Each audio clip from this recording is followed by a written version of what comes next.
Bienvenidas a nuestro primer episodio de Hair Talks, un espacio creado para acompañarlas en cada etapa de su salud femenina. Soy Natalia Echeverry, ginecóloga y obstetra, cofundadora de Universe. Este espacio nace con el propósito de brindarles información clara, confiable y sobre todo cercana. Bienvenidas a Hair Talks.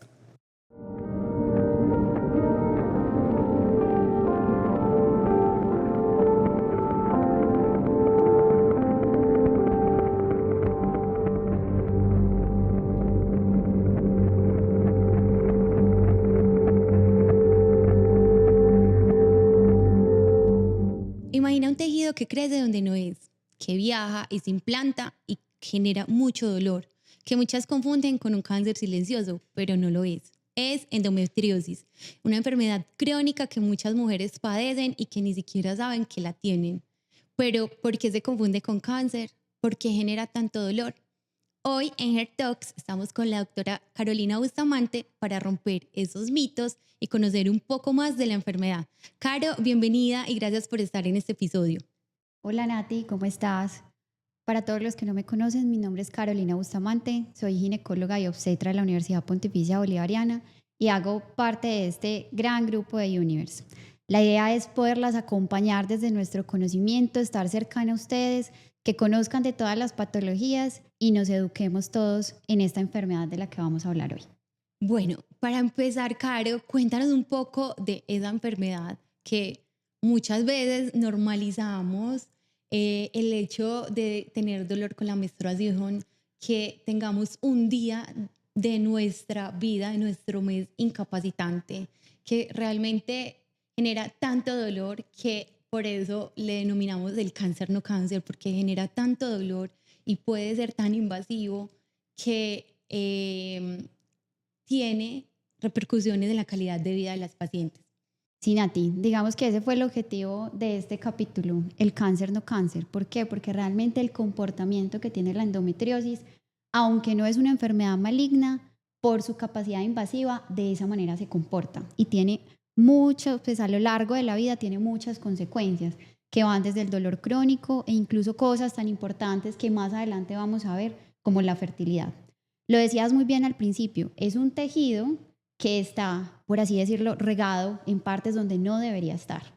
Y eso va desencadenando una cascada de sucesos inflamatorios en la modulación del dolor que van a generar muchas respuestas y una variedad de síntomas que el problema real es que vamos a subestimar. Es decir, nosotros no podemos tomar como normal que cuando nos venga el periodo tengamos dolor, tengamos incomodidad, estemos incapacitadas, y ese ha sido el problema a lo largo de la vida con la endometriosis, que se reconoce de manera muy tardía cuando ya hay una cascada de sucesos inflamatorios y de dolor crónico que es mucho más difícil tratar. Y es que muchas estamos acostumbradas, yo no sé si tú recuerdas en el colegio cuando a uno le venía la primera menstruación, como que la que no tuviera cólico era la que no era normal, que no era normal. porque como que todas eran como, ay, tengo cólico de menstruación, tengo cólico de mes, y uno decía, pero a mí no me pasa eso.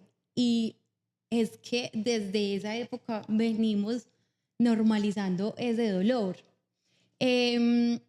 ¿Cómo pudiéramos, pues mejor dicho, como para darle contexto a las que nos están escuchando, cuáles son esos síntomas que nos hacen sospechar que tenemos esta enfermedad para que, como tú lo decías ahora, los diagnósticos no se hagan tan tardíos o por lo menos uno diga, pucha, yo creo que tengo que poner atención a esto que me estaba sucediendo?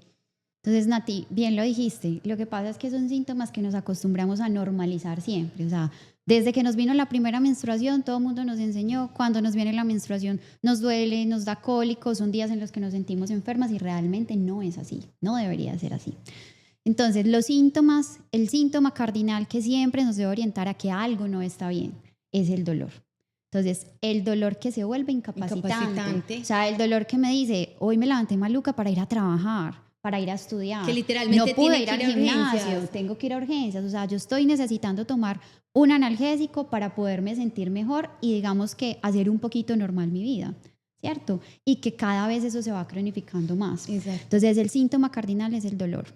El síntoma que también se reconoce de manera tardía porque es cuando ya se empieza la vida sexual activa y es el dolor con las relaciones sexuales, que lo conocemos como dispareunia. Hay uno que yo creo que es muy impactante en el momento que lo reconocemos y es el tema de fertilidad. Porque la endometriosis finalmente, uno de los puntos importantes que va a requerir mayor tratamiento es cuando ya vamos a decidir buscar un bebé, nos damos cuenta de una enfermedad que ha estado presente hace mucho tiempo y que no habíamos identificado de otra manera. Entonces, digamos que esos 3 síntomas cardinales, sobre todo el dolor, es el que más debemos de tener en cuenta siempre para no normalizar y para consultar al tiempo e informarnos y tener un diagnóstico adecuado y oportuno para establecer un tratamiento de acuerdo a las necesidades que tengamos. Y hay algo que a veces como que uno no es muy consciente, y es que muchas pacientes cuando tienen ese periodo menstrual también tienen síntomas gastrointestinales o les duele para orinar o tienen como distensión. Entonces son esas pacientes que dicen, no, es que estoy demasiado inflamada, estoy distendida y tengo diarrea, ¿cierto? Como que uno les pregunta a esas pacientes y la mayoría no son conscientes de esos síntomas que están sucediendo. Y algo que hablaste que me parece demasiado importante es esa dispareunia y ese dolor con las relaciones sexuales, que es algo que también normalizamos, pero que eso impacta negativamente la calidad de vida de las pacientes. Y desde la parte emocional también es una enfermedad que va generando cada vez más deterioro de esa forma de la que yo me estoy sintiendo. Digamos que yo voy a tu consulta y te voy a decir, Caro, entonces, ¿cómo se hace el diagnóstico de esta patología? Nati, sí, vos enfocás algo muy importante que hablábamos, o sea, realmente cuando yo estoy tratando a una paciente, cuando una paciente se está acercando a mí, yo lo que debo pensar es en bienestar, ¿cierto? O sea, cuando yo consulto es porque quiero saber que estoy saludable y que si hay algo que no está bien, tengo que mejorar. Y ese es el enfoque que tenemos que hacer y es la manera preventiva que tenemos que enseñarle a las pacientes, o sea, consultar a tiempo con algo que yo no estoy reconociendo como normal.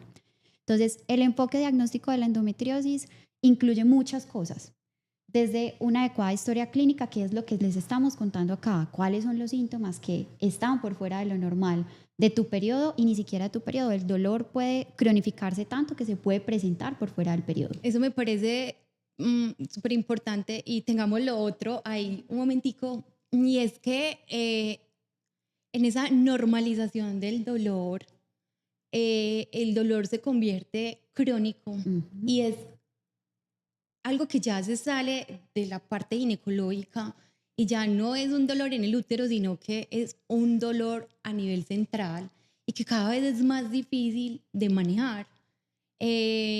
Entonces, por eso como que siempre es la cantalética de consultemos antes de que lleguemos a ese estadio tan avanzado. Entonces estábamos, ahora sí, retomamos como diagnóstico. En los diagnósticos. Perdón, ¿cómo se diagnostica? ¿Cómo diagnosticamos la enfermedad? Entonces, lo primero es una historia clínica muy completa con todo lo que estamos hablando, o sea, conocer realmente qué es lo que está pasando con la paciente para enfocar en qué necesitamos buscar.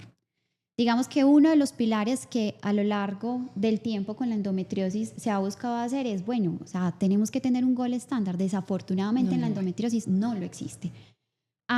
Pues han avanzado muchas cosas, sí. La ecografía es una de las cosas más importantes, de las herramientas más importantes que tenemos en este momento y sobre todo porque con la ecografía se han desarrollado, digamos, estudios específicos, personas que se dedican al estudio de la endometriosis y ahora que vamos a hablar un apartado también como en la clasificación de la endometriosis, a buscar la endometriosis profunda. Lo otro es la herramienta de la resonancia, ambas son imágenes. Y digamos que un tercer grupo dentro de la parte diagnóstica entraría también la parte quirúrgica. Hay, digamos que muchas veces que no podemos identificarla de otra manera o que lo hacemos de manera incidental. Es decir, a mí me operaron por cualquier otra causa y resulta que cuando me operaron vieron que tenía endometriosis y que muy probablemente esa era la causa de los síntomas vagos de los que hablábamos ahora. Como es un tejido que normalmente solo debe estar dentro del útero, que es el endometrio, que es ese recubrimiento que hay dentro del útero, pero resulta que por el proceso patológico, esas células se han implantado en otras partes, que pueden ser solo la pelvis, es decir, en los ovarios, en las trompas, en la superficie del útero, en los ligamentos que sostienen el útero, Puede pasar que también viajen a distancia, es decir, pueden ocupar el intestino. Hay descripciones de caso que pueden incluso haber células de ese endometrio En el cerebro, en el pulmón, en el cerebro. Entonces miremos lo que hablábamos ahora, el cáncer no cáncer. O sea, realmente porque se disemina. Hay una invasión a distancia de todas esas células. Entonces, esa es la importancia pues en el diagnóstico. Sobre todo orientar muy bien a los síntomas y a lo que necesitamos. ¿Por qué? Porque los síntomas pueden variar mucho. Y hay algo muy importante. La relación de los síntomas muchas veces no va con la gravedad de la enfermedad. Exacto. Hay personas que pueden tener síntomas muy severos sin tener una enfermedad grave y hay personas con enfermedades de gran compromiso que realmente no han tenido síntomas severos y que se hacen diagnósticos porque estamos buscando otras patologías. Hay algo que mencionaste ahora y es el tema de la ecografía, y es importante resaltar que no es una ecografía convencional, porque muchas pacientes durante la consulta nos mencionan, ay, me viste endometriosis, ¿cierto? Porque es algo que a la mayoría también les causa como cierta inquietud, Claro ¿cierto? que sí. Entonces es un tipo de ecografía que se llama un mapeo de endometriosis profunda, en el que se evalúan lo que estaba mencionando Caro, ligamentos uterosacros, cómo está la parte del tabique rectovaginal, si hay algún tipo de invasión de ese tejido. Y ahí queríamos como preguntarte, ¿cómo así que invasión al intestino o a todas las, como los órganos vecinos? Explícanos cómo se clasifica esa endometriosis y por qué realmente tratarla a tiempo nos va a evitar llegar a esa gravedad de esa enfermedad. Nati, sí, yo creo que la clasificación también va desde la fisiopatología. Entonces, Sí. digamos que hay 3 pilares, o sea, hay 3 cosas que nosotros tenemos que conocer básicas para entender por qué se da la endometriosis. Entonces decíamos, es un tejido que no debe estar en esa zona, ¿cierto? Entonces, lo primero es la manera como se da. Hay muchas teorías. La menstruación retrógrada. Es decir, que la menstruación se devuelve por las se trompas devuelve y se por las implanta, trompas. que esa es como una de las principales. Una de las principales, digamos que fue de lo que se describió desde que se empezó a hablar de la endometriosis hace muchísimos años. Hay otra manera en la que hay una teoría en la que viajan, es que es a través de los vasos sanguíneos y de los vasos linfáticos que viajan células. Esa también es otra, pero todo va unido, o sea, todo tiene como una cascada. Entonces yo tengo células que no son, pero tengo también un sistema inmune que no las está reconociendo para controlarlas, y que si no las reconoce y no las controla, genera una cascada inflamatoria, y de ahí van los pasos también en el tratamiento que más adelante vamos a hablar. Entonces, en la medida que yo genero más inflamación, me va a estimular los receptores de dolor y por eso se vuelve un dolor crónico, ¿cierto? Digamos que el dolor crónico depende de muchas cosas, pero finalmente, ¿dónde va a ir el estímulo del dolor crónico? En el cerebro. Entonces, es algo que se va a perpetuar. Entonces, si yo no trato las cosas desde el principio, todo va a tener un desencadenante en el que va a ser muchas veces más difícil controlar cuando no hemos actuado a tiempo, ¿cierto? Y ahora hablábamos un poco de ese diagnóstico, y es que muchas veces como que nosotros intentamos ser un poco más conservadores, en el sentido en que no queremos llevar a esa paciente a cirugía para simplemente hacer un diagnóstico. Entonces ahí donde les damos pruebas terapéuticas para ver si esta paciente como que tiene una buena respuesta y manejo de ese dolor.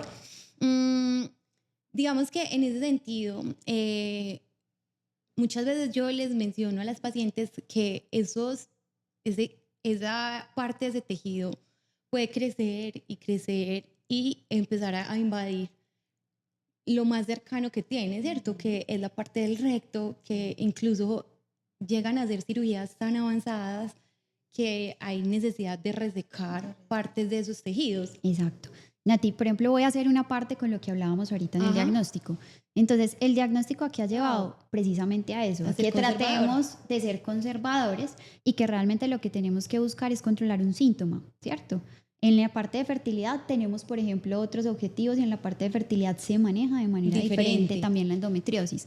Pero entonces, en el diagnóstico, una de las herramientas más grandes que tenemos ahora es: no todas las endometriosis se ven por ecografía. Es decir, las endometriosis pueden tener unos grados que básicamente los vamos a decir. Los que solo son pequeñas células que van a estar ocupando las superficies de los órganos, que generalmente no los vemos por ecografía.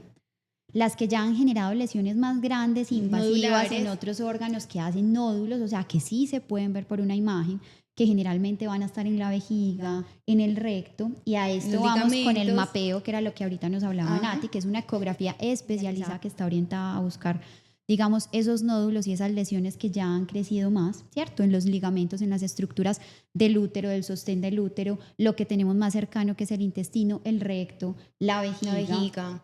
Entonces es una parte del diagnóstico. Y digamos que otra que ahora no usamos tanto porque el mapeo nos ha permitido que las personas que están muy entrenadas, digamos, afinen también el ojo, que pueden ver esas lesiones, que digamos que la resonancia ya no se ha vuelto un examen de rutina en las pacientes. Bueno, ahora ya tenemos claro que lo primero y lo más importante es sospecharla y consultar a tiempo, ¿sí?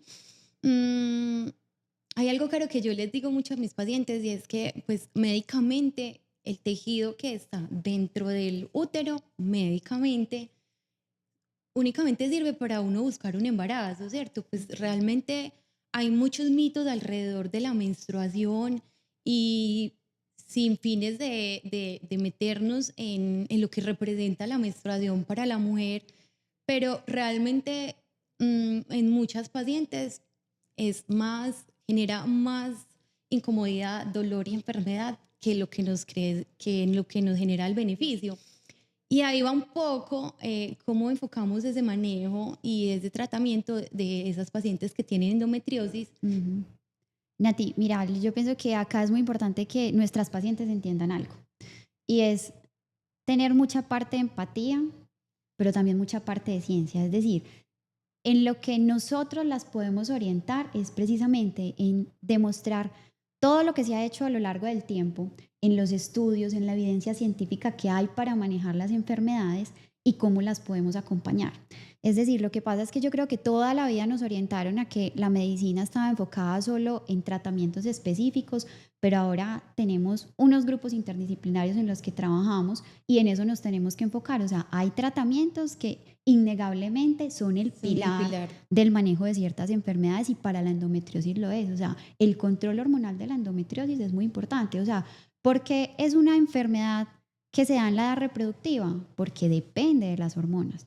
Es decir, el endometrio es una capita que crece dentro del útero mes a mes cuando se hace el ciclo ovárico. Entonces, si sabemos que mes a mes crece, ¿yo cómo lo voy a controlar? Controlando ese ciclo ovárico, controlando la producción hormonal. Es la mejor manera de hacer, digamos, como un pare en la enfermedad y poder controlar todos los otros síntomas. Esa es una de las principales cosas que debemos de entender. Entonces, cuando hablamos de tratamientos, tenemos ahora un sinfín de tratamientos que van desde lo convencional, que es manejemos la parte hormonal, controlemos el dolor, que para controlar el dolor hay cosas tan básicas como los analgésicos que todas conocemos, pero los analgésicos tienen una base científica. Es decir, yo uso un AINES, que es un analgésico como el que conocemos, el ibuprofeno, el naproxeno, todas estas cosas, pero acuérdense que ahorita hablábamos de una cascada inflamatoria. Entonces yo necesito controlar lo que me está inflamando. Entonces necesito controlar las hormonas para que ese tejido que no tiene que crecer en otro lado no crezca. Necesito controlar la inflamación, necesito manejar el dolor. Pero ahora también los estudios nos han permitido conocer que una mejor alimentación nos va a llevar a reducir la inflamación también, que pueden haber otras técnicas de tratamiento en cuanto a equipos, tecnología, que nos van a ayudar también a manejar el dolor crónico. La dieta, la alimentación. Ahorita vamos a hablar un poquito de la dieta y como de esa parte de controlar todos los factores inflamatorios. El ejercicio. El ejercicio, finalmente, ¿en qué se va a traducir? Es un potente antioxidante que me va a controlar la inflamación. Entonces es como acompañarnos de todas estas cosas y saber que todas somos muy diferentes. Es decir, no todas necesitamos lo mismo. Entonces cuando nos dicen no quiero nada de hormonas, vamos a hablar de esto. Vamos a hablarlo. Ajá. Puede que no todas lo necesitemos. Puede que la severidad de tu enfermedad no te lleve a que necesitemos todo el pool de tratamientos que tenemos, pero hay personas que sí lo van a requerir. Entonces es conocer cómo es mi enfermedad, cómo se ha comportado, y yo como médico, ¿qué te voy a acompañar para recomendarte cuál es tu mejor tratamiento? Y también un poco qué compromisos soy capaz de hacer y poner de mi parte, ¿cierto? Como que lo que hablabas, el ejercicio, la alimentación, son también pilares demasiado importantes para el manejo de esta enfermedad. Ahora hablabas un poco de un tema también que nos inquieta mucho y es el manejo hormonal, ¿sí? Porque realmente ahora lo estamos viviendo y es que muchas de las mujeres están llegando a nuestras consultas eh, hablando sobre el no querer planificar o hacer un Tener un manejo de control cierta hormonal. patología Ajá. con las hormonas, porque hay muchos mitos asociados a esto. Entonces, ¿cómo podemos darles en parte algo de tranquilidad con el manejo hormonal y sobre todo que uno de los mitos más grandes es que si tomo anticonceptivos por muchos años, entonces voy a ser infértil y es todo lo contrario. Nati, sí, yo creo que acá es muy importante hacer como dos grupos grandes en el manejo de la endometriosis. Las mujeres que no están buscando fertilidad y las mujeres que la están buscando. Exacto. Y en las dos es muy importante el control hormonal, ¿cierto? Porque en las mujeres que no lo están buscando, entonces recuerden, el pilar cuál va a ser, yo voy a evitar que ese tejido crezca. La manera más importante de que ese tejido no crezca, que no progrese en la enfermedad, va a ser el manejo hormonal. Entonces, finalmente, el endometrio lo necesitamos mes a mes. ¿Por qué? Porque el cuerpo siempre se va a preparar para tener un bebé. O sea, esa es la función que hacen los ovarios y el útero cada mes. ¿Qué pasa? Cada que simplemente no llega ese bebé, sale Sale. finalmente en la menstruación todo ese tejido que se formó. Entonces, es una de las cosas importantes que tenemos como que entender y por eso en la consulta es muy importante preguntar y desmitificar todas estas cosas que muchas veces escuchamos de personas que puede que no nos sepan dar la orientación, que tengan alguna base y que si yo quito esos miedos, voy quizá a aceptar ese tratamiento, ¿cierto? Ujú. Y el otro grupo, en el cuanto al manejo de la fertilidad, también tiene una parte de control hormonal muy importante. Y digamos que yo sé que esto es un mundo muy grande para hablar de la endometriosis porque de verdad son un montón de cosas y hoy no nos vamos a enfocar tanto en ese, pero la parte de fertilidad incluso también la manejamos desde el hormonal. ¿Por qué? Porque yo necesito que el cuerpo, en el momento en que yo voy a buscar un bebé y que Sí, voy a lograr embarazarme, lo voy a optimizar para que esté menos inflamado, para que sea el ambiente más adecuado para que un embarazo se se pueda logre. lograr. Entonces también tiene un pilar que es hormonal, ¿cierto? Ujú. Así finalmente lo que vayamos a desencadenar sea una ovulación para buscar un bebé. Entonces son como dos cosas que es importante entender. Y saber que dentro de esas opciones hormonales no solamente están las pastillas, porque también hay muchos pacientes que dicen, listo, yo voy a tomar el anticonceptivo o el medicamento hormonal, pero quisiera un método de pronto a más largo plazo. Y para eso están los sistemas intrauterinos, que son métodos a largo plazo y que qué hace en este manejo de esta enfermedad. Porque muchas también me dicen como, pero si tengo algo allá adentro, no me va a doler más. Sí.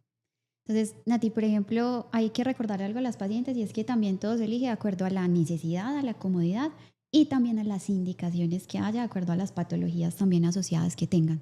Entonces, digamos que ahora el gol estándar que tenemos son los sistemas de liberación intrauterina de levonorgestrel, porque a largo plazo son los que nos confieren mayor protección, son los que tienen más seguridad en cuanto también a las enfermedades crónicas que puedan haber, digamos, asociadas también en otras pacientes. Entonces, lo que hace finalmente el dispositivo, que en este caso debe ser un dispositivo hormonal, es atrofiar, o sea, permitir que ese tejido normal dentro del útero no crezca y que por ende también eso es lo que va a controlar el tejido ectópico, o sea, el que está por fuera causando los síntomas. Entonces, el hecho de que yo lo tenga dentro, que no crezca el endometrio, no haya proceso inflamatorio, quiere decir que se va a traducir en qué? En menos dolor, en que no voy a tener sangrado. Entonces va a ser uno de, digamos, como del boom de los mejores tratamientos que han podido salir para el control de la endometriosis y también porque va a dar la seguridad de que todos los días no estoy dependiendo de Sí. tomar algo, Sobre todo la ¿cierto? comodidad La también. comodidad. Sin embargo, también digamos que otro espectro de la enfermedad también nos dice, deben de ser específicamente unos medicamentos orales por el comportamiento que ha tenido. O sea, es como simplemente individualizar el manejo de cada paciente y esa es la importancia de que conozcamos Exacto. todo en la consulta. Y me parece eso perfecto porque realmente todas somos muy diferentes y a lo que te sirve a ti tal vez no me sirve a mí y además que uno también puede tener otras patologías asociadas, entonces buscar siempre lo que nos abarque más eh, la persona, ¿cierto? Em, Y Caro, ahora pues nos queda claro de ese manejo hormonal. Sin embargo, ahora hay nuevas terapias que se están implementando para el manejo de la endometriosis y que también pueden ser como esa ayuda extra que las pacientes están buscando para solucionar pues como esa patología. Sí, Nati, mira que ahora la medicina se avanza mucho, no solo en la prevención, sino también en todo lo que hay alrededor que nos pueda ayudar a estar mejor, no solo un tratamiento. Entonces, precisamente ahorita hablábamos de eso, en lo que respecta a la dieta, el ejercicio, las terapias alternativas. Por ejemplo, la dieta se convierte en un factor primordial Fundamental. en el que vamos a controlar los síntomas. Yo creo que muchas han escuchado, leído de lo que son las dietas antiinflamatorias. Finalmente, la dieta antiinflamatoria, ¿qué va a hacer? Es, hay ciertos alimentos que me pueden hacer propensa a que mi enfermedad progrese, pero hay otros que me pueden proteger, ¿cierto? Ujú. Digamos que los hábitos de vida saludable en cuanto a la alimentación siempre van a estar enfocados a mayor aumento de consumo de verduras, de frutas, de antioxidantes, Antioxidantes, de ácidos grasos que son beneficiosos para la salud. Entonces, por ejemplo, en la identificación del estudio de las dietas en endometriosis que nos ha antiinflamatorias. mostrado, las verduras, hay un grupo de verduras específico que podemos consumir y hay otros que por el contrario han dicho como Nos van a eso inflamar. nos va a inflamar más. Ujú. Entonces hay un grupo especial que se llaman Es las FOMAP. verduras no crucíferas. Entonces, ¿cuáles son las crucíferas? O sea, las que no podemos consumir. Todo lo que son repollos, los rábanos, Brócolis, brócoli, coliflor, cebolla. son las que nos pueden inflamar. Además, ¿por qué? Porque ellos tienen un tiempo de absorción mucho más lento en el intestino y eso lo que va haciendo es desencadenando una cascada inflamatoria. Entonces, digamos que también toda la parte intestinal tiene mucha relación con toda la parte pélvica. Entonces, es una de las cosas que debemos de Porque son entender. alimentos altamente fermentables, Ajá. entonces van a generar dolor. Dolor e inflamación.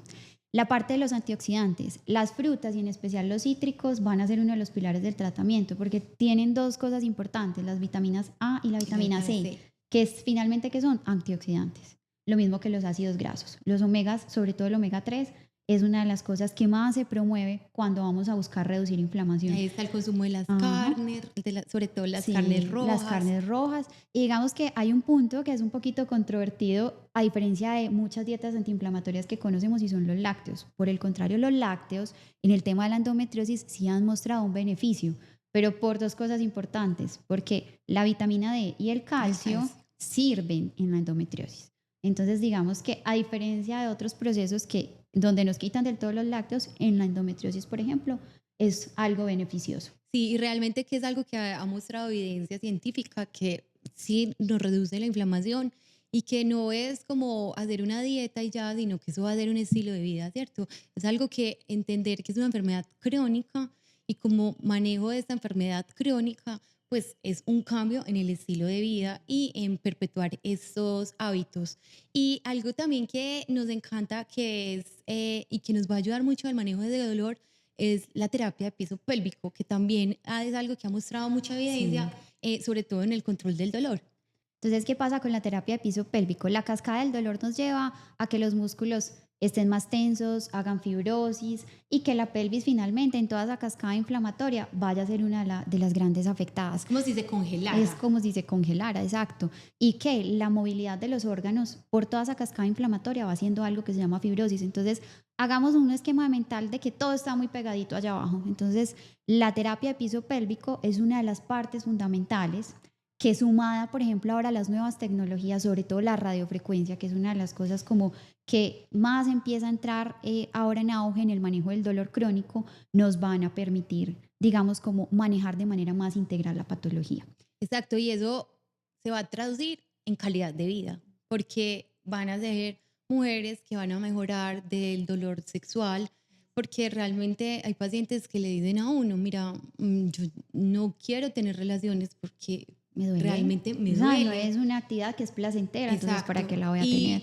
Y lo describen, o sea, no es un dolor normal, sino que lo describen como si te estuvieran literal metiendo un cuchillo y puede ser cortante, pulsante, entonces obviamente eso empeora calidad de vida y a largo plazo se ve mucho afectación de la parte emocional. Exacto. Entonces, un poco de esa terapia que mencionabas, del tema de la radiofrecuencia y la terapia de piso pélvico, Y pues también tenemos muchas opciones para el manejo de esas contracturas de los músculos con toxina botulínica, radiofrecuencias, ultrasonidos que nos ayudan también a liberar todas esas fascias que son lo que recubre la vagina, los músculos del piso pélvico que nos van a relajar. Entonces eso realmente sí ha mostrado que impacta la calidad de vida. Sí, para que nos entiendan un poquito, Nati, las pacientes, finalmente en la terapia de piso pélvico, entonces lo que buscamos es relajar, reacondicionar el músculo que está condicionado a un dolor crónico y que tiene un estrés.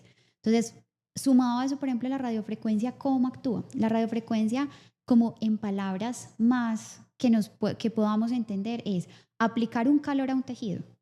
El calor en el tejido lo que va a hacer es aumentar la vascularización, aumentar el drenaje linfático y si esto aumenta va a disminuir la inflamación.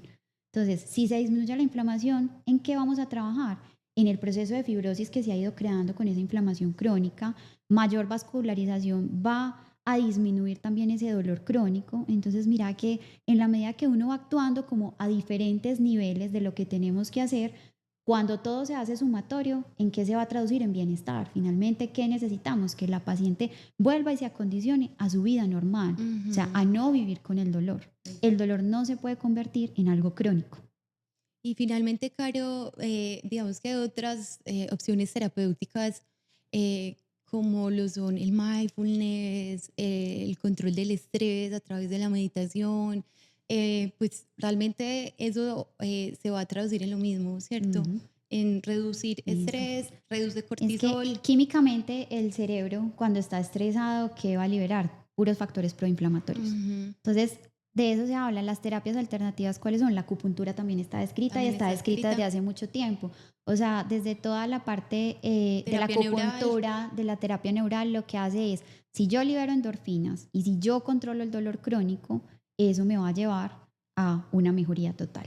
Y en cuanto a lo que hablábamos también en las prácticas como son el yoga, la meditación, en la medida que yo libero un estrés, voy a también a cortar una cascada inflamatoria.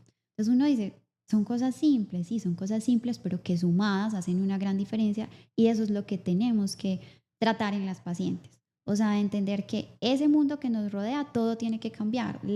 Las enfermedades todas tienen un origen desde lo fisiológico, pero también la La parte epigenética. epigenética. ¿Qué habla la epigenética? Es todo el ambiente que nos rodea, todo lo que hay que modular para que finalmente se controle lo que necesitamos. Caro, un mensaje que le quisieras dar a las mujeres que nos están escuchando. Bueno, a nuestras pacientes y a todas las que nos escuchan, finalmente con este episodio que les queremos dar es herramientas para que busquen ayuda. Es decir, si hay algo que no esté marchando bien, que digan, bueno, a mí me está pasando esto y nunca lo había tomado como anormal porque todo el mundo siempre me explicó es, busquen consultar, busquen educarse, busquen alternativas, entiendan que en la medicina no todo es una receta de cocina, todas necesitamos cosas diferentes y no todos los tratamientos aplican igual para todas las pacientes. Entonces, esa consulta oportuna nos va a permitir identificar la enfermedad de una manera temprana, tratarla y sobre todo diseñar un plan de tratamiento que se ajuste a las necesidades de cada una. Y eso se traduce en que, y es lo que siempre queremos promover en Universe, todo el equipo que tenemos, en bienestar. Gracias por compartir con nosotros este episodio. Recuerden que cada semana va a haber un nuevo episodio de Hair Talks donde vamos a compartir mucho conocimiento para que entendamos todas lo que pasa en nuestra salud femenina.